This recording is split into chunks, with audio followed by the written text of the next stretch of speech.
করছিস? ছেড়ে দে, এই চোখের আলো আমি নিভিয়ে ফেলবো। তুই অন্ধ হয়ে গেলে এই জীবনের মূল্য আর কি বার হইল? আমি কি এমন অমূল্য মানুষ যে চোখ দিয়ে নিজের মূল্য খুঁজবো? এই চোখের কোনো প্রয়োজন নেই। শরবত, এই চোখ থাকার অর্থই হলো আয়নার সামনে দাঁড়িয়ে দাঁড়িয়ে একজন পরাজিত মানুষকে দেখা, একটা ব্যর্থ জীবনকে দেখা। যা, সরে যা, ছেড়ে দে বলছি।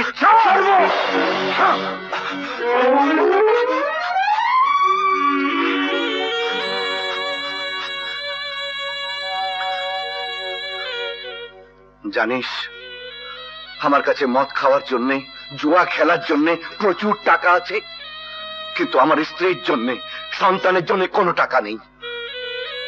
ওরা ইট ভাঙবে, বস্তিতে থাকবে, তবু ওরা সুখী। কেন জানিস? ওরা আমাকে ঘৃণা করতে পারে। আমি কিছুতেই প্রমাণ করতে পারলাম না তার বাবার খুনি আমি নই। আমার স্ত্রীর জন্য কিছু করা দয়া, সন্তানের জন্য কিছু করা দয়া। সামনে থেকে সব করতে হবে তার তো কোনো মানে নেই, দূরে থেকেও তো পারিস।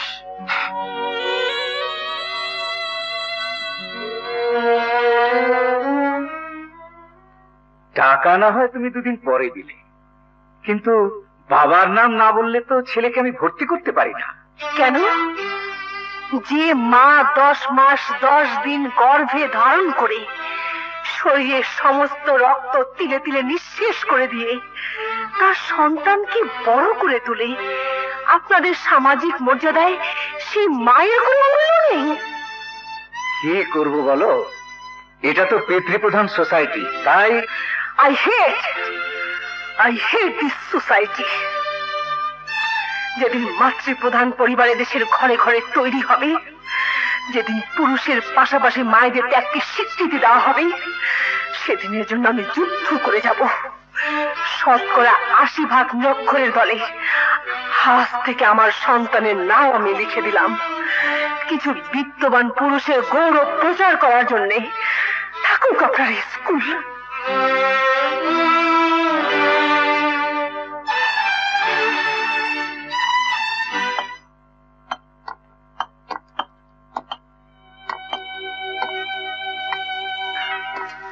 আপনি? হ্যাঁ, আমি শুধু বলতে এসেছি, তোমার জেদের কারণে ছেলেটা অমানুষ হলে ভবিষ্যতে এর কাছে কি কৈফিয়ত দেবে? ওকে স্কুলে ভর্তি করে দাও। এই যে মাস্টার সাহেব, পেটের বন্ধ করেন। কলম চলে না, টিপসই চলে। গুলশানে 3খানা বাড়ি আছে আমার। এক লুপ্তরাজ কইরা মাল বিকামের পারবো, সুখে বি থাকবার পারবো। কন্ট্রাক্টর সাহেব, আপনি বক্তৃতা দিবেন তো ওইটা গিয়া টেলিভিশনে শোনান। আরে যে পয়সা কামাই করে তা দিয়ে খাইব না লেখাপড়া করবো? আরে দিচ্ছি কাম কর। কে আপনি? আমার পরিচয় জানলে আপনি ঘৃণায় মুখ ফিরিয়ে নেবেন। পিস্তলের জোরে কিংবা টাকার জোরে আমি আপনার কাছে কথা আদায় করে নিতে পারতাম, কিন্তু আমি আপনাকে অনুরোধ করে বলছি, আমার একটা কথা আপনাকে রাখতে হবে। বলুন। একটু আগে যে ছেলেটিকে আপনি স্কুলে ভর্তি করার কথা বলছিলেন, সেই ছেলেটি এবং তার মায়ের দায়িত্ব দয়া করে আপনাকে নিতে হবে। আমি সারা জীবন ধরে টাকা দিয়ে যাব, শুধু শুধু ওদের কাছে আমার সবকিছু গোপন রাখতে হবে। গোপন রাখতে হবে কেন? এই কেনর জবাব সময় হলে আপনাকে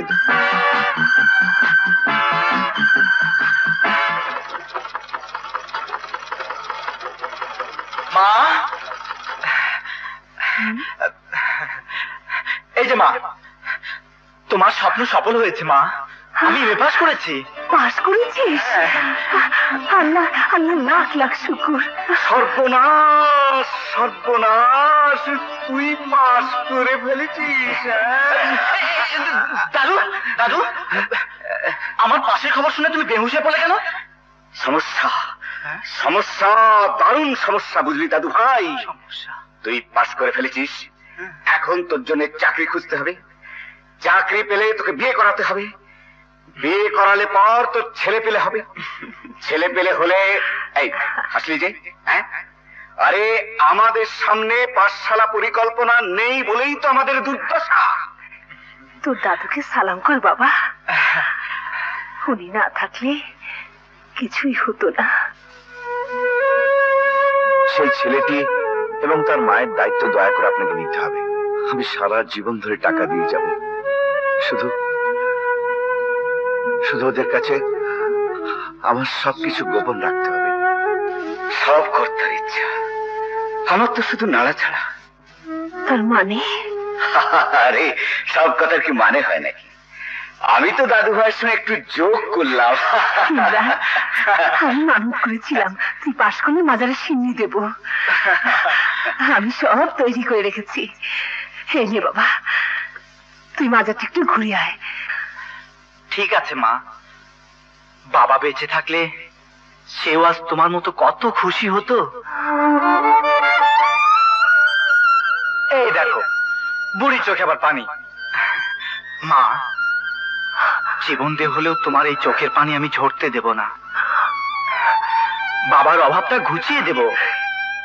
আল্লাহর প্রতি কৃতজ্ঞতা বোধ আমার নষ্ট হয়ে গিয়েছিল, আজ মনে হচ্ছে সে আছে। হে পীর বাবা, আপনি আমার ছেলেটার জন্য দোয়া করবেন। সে এমএ পাশ করেছে, তাকে কর্মজীবনে এমন যোগ্য হতে দোয়া করুন যাতে সে তার মায়ের সমস্ত দুঃখ কষ্ট দূর করে দিতে পারে। হুজুর, আমার মার মানত পূরণ করতে আমি এসেছি, আপনি আমার মা এবং মরহুম বাবাকে দোয়া করুন।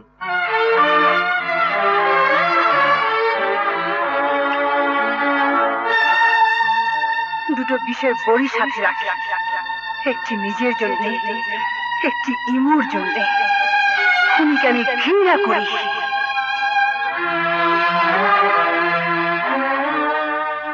হে আল্লাহ, আমি আমার সন্তানের কাছে মৃত হয়েই থাকতে চাই,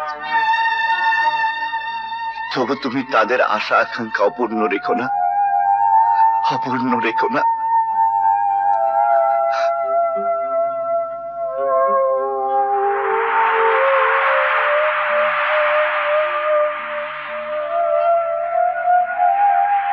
আর কতদিন ওকে খুঁজবি? মৃত্যু পর্যন্ত। ওকে খুঁজে না পেলে আমি যে আরেকজনের কাছে নির্দোষ প্রমাণিত হতে পারবো না।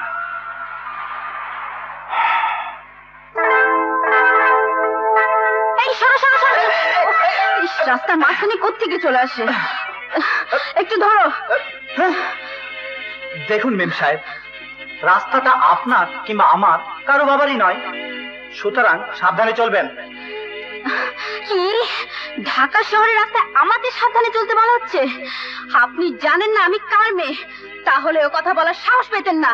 আমরা গরিব, ক্ষমতাটা কম, কিন্তু সাহসটা বেশি। চলতে বা বলতে ভয় করি না। তাই নাকি? ড্রাইভার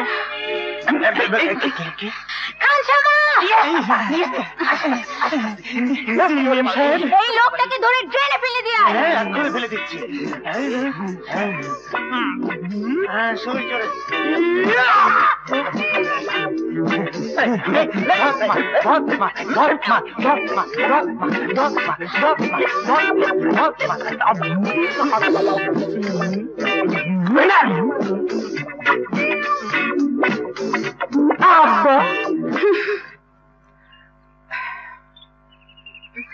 এই যে মেম সাহেব, আপনার সৈন্যবাহিনী তো কাই খুলুন। কি হলো, খুলুন।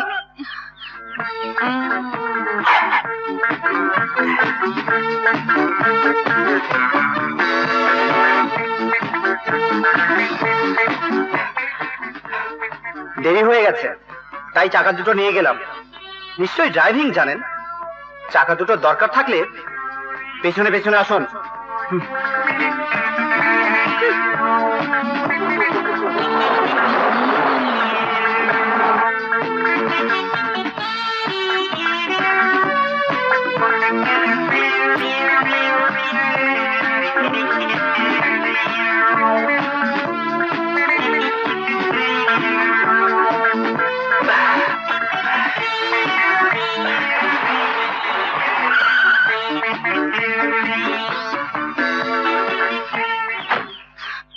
রাকেশ বাবা।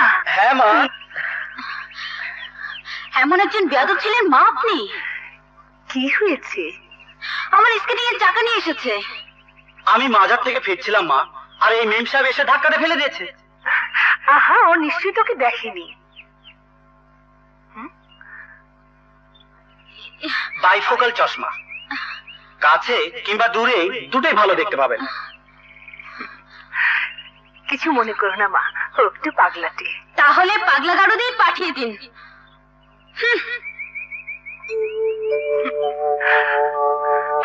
আমাদের সাহিত্য পেজের জন্য একটা লেখাকে আমি সিলেক্ট করেছি, তুই একটু শুনবি? মেয়েটির লেখার হাত বড় চমৎকার। অত বড় লেখা পড়া বা শোনার ধৈর্য আমার নেই, ভালো মনে করলে ছাপিয়ে দে। একটু শোন না। মেয়েটি স্কেটিং করতে করতে আমার উপর এসে পড়ল। মনে হলো একটি গোলাপের পাপড়ি যেন বাতাসে ছুটে এসে আমাকে স্পর্শ করল। ওকে আমি রাগাচ্ছিলাম, কেননা জীবনে এই প্রথম একটি মেয়েকে দেখলাম যে রাগ করলে সুন্দর লাগে। মাঝখানের অংশ বাদ দিয়ে পড়ছি, শোন। গাড়ি নিয়ে মেয়েটি ধাওয়া করতে করতে একেবারে গলির ভিতরে চলে এলো। সামনে পড়ল মা। মেয়েটির অভিযোগে মা হাসেন, বলেন ও নিশ্চয়ই তোকে দেখেনি। আমি এক মুহূর্তে আমার মার চশমাটা খুলে তার চোখে পরিয়ে দিলাম। আরে রে, এই তো আমারই গল্প মনে হচ্ছে। তা না হলে কি আর পড়ছি? আচ্ছা দেখ তো লেখকের নাম কি? হ্যাঁ, রোমেনা আফতাব, ঠিকানা 13/3, KM দাস লেন, ঢাকা।